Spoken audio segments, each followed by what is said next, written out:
నేను అనేక సార్లు ప్రస్తావించాను. రేప్ కేసుల్లో, లైంగిక వేధింపుల కేసుల్లో, ఫోక్సో కేసులలో బాధితుల పేర్లు బయట పెట్టకూడదు. క్రైమ్ అవుతుంది. అలా కాకుండా నిందితుల పేర్లు అయితే బయట పెట్టచ్చు.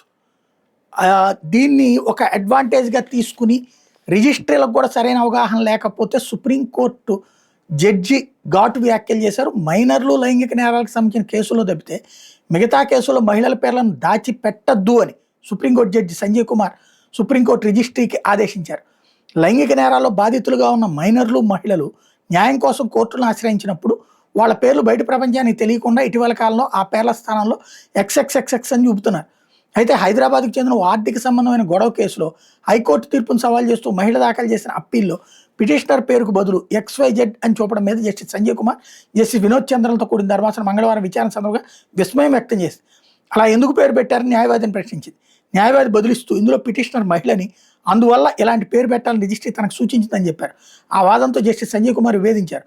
కొందరు మహిళల పేర్లను అలాగే ఉంచడం, మరికొందరు పేర్లను దాచిపెట్టడం ఏంటని ప్రశ్నించారు. ఒకవేళ అట్లాంటి నిబంధన ఉంటే మహిళలందరికీ వర్తింపజేయాల్సి ఉంటుంది కదా అని గుర్తు చేశారు. ఇదేమీ లైంగిక నేరాలకు సంబంధించిన కేసు కాదని మరో న్యాయమూర్తి జస్టిస్ వినోద్ చంద్రన్ అన్నారు. ఇట్లాంటి విషయాలకు మీద రిజిస్ట్రీ అప్రమత్తంగా ఉండాలి జస్టిస్ సంజయ్ కుమార్ నిర్దేశించారు. కేవలం మైనర్లు, లైంగిక నేరాలకు సంబంధించిన కేసుల్లో మాత్రమే మహిళల పేర్లు గోప్యంగా ఉంచాలని స్పష్టం చేశారు.